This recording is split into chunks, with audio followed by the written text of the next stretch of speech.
ဖုန်းစကန်ဝယ်တော့မယ်ဆိုရင်အဓိကတည်ထားတဲ့နဲ့အချက်၅ချက်ပါကျွန်တော်ဝင်းကိုပဲ research တာတော့ရတယ်ယူလိုပါရကျွန်တော်ဒီနေ့မှာတော့ iPhone စကန်ဝယ်မယ်ဆိုလို့ရှိရင်စဉ်းစားမယ့်အချက်တွေအများကြီးတွေကမှကျွန်တော်တို့အဓိကကြောင့်၅ချက်ကိုပြောပြမှာဖြစ်ပါတယ်ကျွန်တော်ဒီတိုင်းချက်ပါလက်ရှိမှာတော့ကျွန်တော်တို့တွေ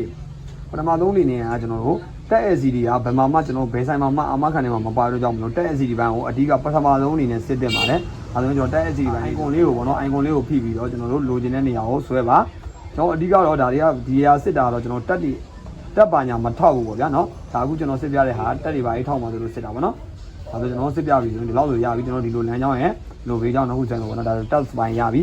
LCD ဘန်းကိုကြည့်မယ်ဆိုရင်အလင်းကိုအဆုံးတင်းပြီးသွားရင်ကျွန်တော်တို့ note ထဲကိုဝင်ကြည့်လိုက်ပေါ့နော်ဒါဆိုလို့ရှိရင်ကျွန်တော်တို့ဒီမှာအလင်းပေါက်တာပါညာရှိမရှိလဲမှန်ဆိုလို့ရှိရင်တော့ဒီအချင်းပြားလေးတွေကတော့ကြီးပါတယ်ဒါချင်းတစ်လေးပေါ့နော်ချင်းပြားလေးတွေကြီးမယ်လဲမှန်ဆိုလို့ရှိရင်ပြီးတော့မှန်လေးထူတယ်ပေါ့နော်ဒါတော့လောတဲ့ original မှန်လေးနဲ့ပဲကျွန်တော်ပြပေးတာဒုတိယအချက်အနေနဲ့ကကျွန်တော် battery ကကျွန်တော်ဖုန်းကိုစကင်နေတာစစ်ကမှာဘယ်လိုစစ်ရမလဲလို့ပြောလို့ရှိရင်ဒီမှာ battery percent ဘယ်လောက်ကျန်လဲအခုဒီမှာကျွန်တော်အခုစပြီးတော့ဖုန်းကိုသုံးပြီးတော့မဲ့အချိန်မှာဖုန်း battery percent ကျန်တာ39%ဆိုရင်ကျွန်တော်39%ကနေကျွန်တော်တို့ battery စပြီးတော့စမ်းတယ်ဒီအထက်က battery ဟက်ကိုမကြည့်နဲ့ဒီအထက်က battery ဟက်က100ဖြစ်နေပါစေအောင်နောက်ဆုံးကျွန်တော် battery မကန်တဲ့ quality နေတဲ့ကောင်တွေထည့်ထားတယ်ဆိုလို့ရှိရင်လည်း battery က drain မှာဖြစ်တယ်အဲကြောင့်မလို့အဓိကဒီက percent ကိုစစ်မယ်ဟို39ကျန်တယ်39ကိုကျွန်တော်တို့ဘာရေးလုပ်ပြီးကြည့်လို့ရတယ်ကျွန်တော် dress ဆွဲကြည့်လို့ရတယ်ကျွန်တော် dress ဆွဲမယ်ဆိုလို့ရှိရင် dress အပုံ60လောက်ဆွဲကြည့်လိုက်ဆွဲကြည့်လို့ရှိရင်ဘယ်လောက် percent ဆင်းလဲပေါ့နော်ဒါဒီဘိုင်းနေနဲ့ကျွန်တော်တို့ကဒီ battery health ကိုစစ်လို့ရတယ်ပြီးတော့နောက်ဆုံးကျွန်တော်ဖုန်းတစ်လုံးလုံးစစ်ပြီးတဲ့အချိန်မှာဘယ်လောက်ကျန်လဲပေါ့ drain တဲ့ကောင်တွေဆိုရင်တိတာတဲ့ဆက်တွေပူလာပြီးတော့ဆင်းမှာပေါ့နော်ဒါလေးပေါ့ဒါတော့ battery health ကိုထဲက battery health ကတော့100ပဲဖြစ်နေပြီကျွန်တော်ပေါ့နော်မကောင်းရင်တော့ဆင်းမှာဒုတိယတစ်ချက်ကတော့ရပြီတတိယအချက်အနေနဲ့ကျွန်တော် speaker ဘိုင်းပြောပြပါမယ်ကျွန်တော် model မြင့်နေမှာ iPhone 7အစပြီးတော့ကျွန်တော်လက်ရှိထွက်တဲ့16 Pro Max ကကျွန်တော် dual speaker ဖြစ်တယ်အပေါ်ရောအောက်ရောအပေါ် earpiece ရောအောက်က speaker ရောအတန်ထွက်တယ်ဒီကလည်းကျွန်တော်တို့နားထောင်အောင်မယ်ဒီကလည်းနားထောင်အောင်မယ် speaker အတန်ရှင်းမရှင်းကြည့်မကြည့်ပေါ့နော်ဒီလိုမျိုးလေးပေါ့နော်ဒီပေါ့နော်ဒါတော့ကျွန်တော် speaker စီနီးဖြစ်ပါတယ်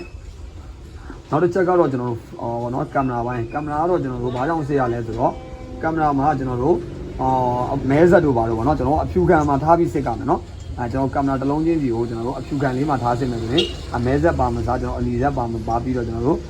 ဘောနော်ကျွန်တော် KTV ဆက်တွေပါလို့ခေါ်ကြတယ်ပေါ့နော်အမဲဆက်တို့အစိမ့်ဆက်တို့ပါမပါဘူးကျွန်တော်စစ်လို့ရပါတယ်ကျွန်တော်တစ်လုံးချင်းစီပေါ့နော်အကုန်လိုက်စစ်လို့ရတယ်ပေါ့နော်โอเค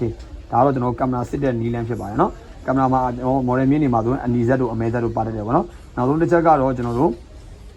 နောက်ဆုံးတစ်ချက်ကကျွန်တော် Face ID ရတဲ့လုံးဆိုရင်တော့ Face ID ထည့်ကြည့်ပါ fingerprint ရတဲ့လုံးဆိုရင်တော့ fingerprint ထည့်ကြည့်ဖို့လိုအပ်တယ်ကျွန်တော် Face ID ထည့်ပြီးဆိုလို့ရှိရင်ဒီမှာကျွန်တော်ပြမယ် Face ID ထည့်ပြီးဆိုကျွန်တော် Face ID ကို3-4ခါလောက်ထည့်ပြီးတော့စမ်းပါဘာလို့3-4ခါလောက်ထည့်စမ်းခိုင်းလဲဆိုတော့ကျွန်တော်တို့တချို့လုံးတွေကတော့ကျွန်တော်တို့ Face ကကျွန်တော်တို့စကန်ဖတ်တာနှီးပါတယ် Face ပြင်ထားတဲ့လုံးတွေဆိုရင်ကျွန်တော် Face ID စကန်ဖတ်တာနှီးတယ်ဒီလိုမျိုး original လုံးတွေလိုမမြန်ဘူးနှီးတယ်ဆိုတာကျွန်တော်တစ်ခါဖွင့်ပြီးနောက်တစ်ခါပြန်ဖွင့်တဲ့အခါကျလို့ရှိရင်ဒီက dot တွေကပွင့်ချင်မှာပွင့်တယ်ပေါ့နော်အဲ့လိုမျိုးလေးရှိရဲ Face ပြင်ထားတဲ့လုံးတွေကဒါဆို original လုံးတွေကဘလောက်ဝေးသူကပွင့်တယ်ပေါ့နော်ဒါအချက်လေးပေါ့နော်ဒီ၅ချက်ကတော့လက်ရှိကိုကျွန်တော် iPhone 2ဝယ်မယ်ဆိုရင်စစ်ကိုစစ်ရမယ့်အချက်လေးတွေဖြစ်ပါတယ်ဗျာနောက်ဗီဒီယိုလေးမှာကျွန်တော်ဘယ်ဆိုင်မှာမပြောပြတဲ့ error city တစ်ချက်ကိုနောက်နေ့မှာကျွန်တော်ဗီဒီယိုလေးတစ်ပုတ်ထပ်တင်ပေးမယ်နော်အားလုံးပဲကြည့်လို့နိုင်ကြပါတယ်